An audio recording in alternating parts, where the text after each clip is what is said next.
Brothers and sisters, we have made it past Lent and we are into Holy Week, the most holiest of weeks. And we are going into the Holy Triduum. And I wanted to talk about three things, the 3 different days of the Holy Triduum: Holy Thursday, Good Friday, and Holy Saturday. Beginning with Holy Thursday, there's a few things with the scriptures that are so powerful to look at. See, our faith gives us this opportunity to really look at the scriptures and see the importance of Christ in these. The first portion of Holy Thursday is the washing of the feet.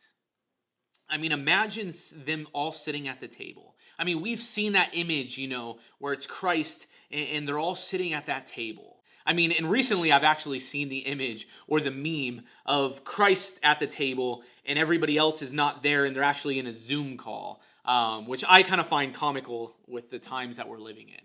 But nevertheless, they're sitting at this table and Christ comes to wash their feet. Now, this is their master, their rabbi. He's bending low. He takes off his outer garments and bends low and washes their feet.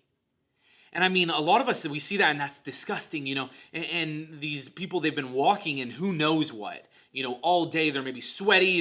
They're people just throw things out in the alleyways and they're just walking across it. And he's going and he washes their feet. And I mean, it's so powerful to understand and to look at that Christ, the Son of God, bending low to wash our feet, to wash his disciples' feet. This Holy Thursday, I want you to reflect on that passage, and I challenge you to do one thing with this, is look, and maybe this might be awkward for you, but I think it was awkward for Christ all the same, is maybe washing the feet of your family members. And I know that might be awkward. I know that you might be like, no, I'm not going to do that. But I'm just going to throw that challenge out for you. The second thing with Holy Thursday I want to focus on, it's a 2-part thing, is the institution of the Eucharist and the institution of the priesthood. You see, this is so powerful for our Catholic faith because Christ in John 6, he talks about, the Eucharist and the importance of eating the Eucharist. And so Christ, the Son of God, this is God that we're talking about. He gets this unleavened bread. He raises it up for all of his disciples to see, who are just looking at him with this gaze of wonderment, right? And he says, "This is my body." And he takes the wine and he says, "This is my blood." And as he's saying this, we have to understand that this is God. So the bread we have in the wine that they're seeing right there, it may look like wine, it might look like bread, but God changes the substance of what it is. God takes bread and he says, "This is my body." And that, through transubstantiation, becomes his body. Now, the institution of the priesthood is so important in our faith, and it happens right in this moment in Holy Thursday. He says, "Do this in memory of me." And he says this to a group of select people that were walking so close, learning so close from him.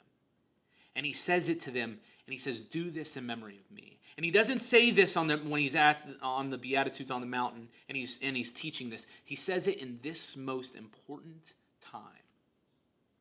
Moving on, he goes into the garden, right, to pray. And they're falling asleep and they can't keep watch, and then, the betrayal comes. And so on Good Friday, our entire church, we fix our gaze on that cross, that murderous weapon, that weapon in which, killed the Son of God. And then we walk with him to Calvary. I mean, this is Christ, God, walking, with wounds on his back, wounds on his head, people mocking him, maybe the same people that were welcoming him into Jerusalem, raising their palm branches and celebrating him, maybe spitting on him now. And he's seen their faces. And he's walking up and he's bleeding and he has this splintery cross on his back and he's carrying this and he's falling and he gets up there and he shows how much he loves. He says, "I love you this much." And he extends his arms out in that absolute act of love with the crucifixion, where we get the word excruciating, that excruciating pain. So we fix our eyes on Christ. And my challenge for you with this Good Friday is to do one of two things. One, you can pray the Stations of the Cross, which is a powerful prayer to walk with Christ in the stations. Or two, you can do something with Christ, is maybe finding a cross around your house or a rosary or whatever you might have, and carrying it with you all day, keeping it in your pocket, and just being reminded of Christ carrying that cross for us.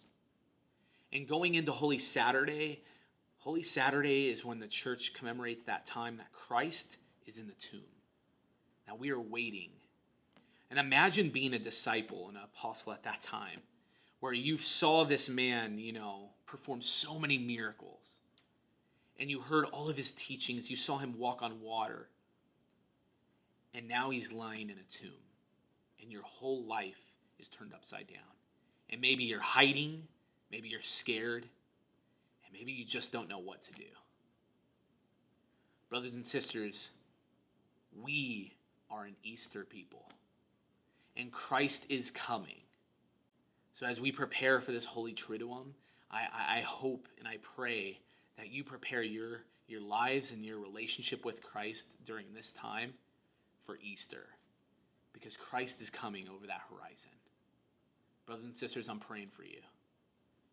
Be happy, be healthy, be holy.